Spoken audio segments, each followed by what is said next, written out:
యువత కదిలితే ప్రభుత్వాలు మారతాయి. అదే యువత రగిలితే ప్రభుత్వాలు కుప్పకూలుతాయి. అలాంటి యువత ఉన్నటువంటి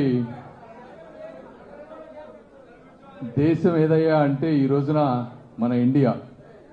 ప్రపంచం అంతా కూడా రాబోయే తరం భారతదేశాన్ని అని గొప్పగా చెప్పుకుంటున్నారు అంటే అది కేవలం మీ లాంటి వారి గురించి మాత్రమే అందరూ గుర్తు చేసుకోవాలి.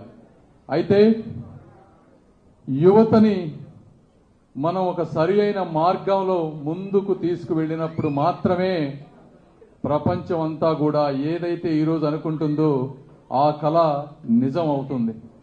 అంటే ఎందుకు చెప్తున్నాను అంటే ఈరోజు ఒక తల్లిదండ్రులు లక్షల రూపాయలు ఖర్చు పెట్టి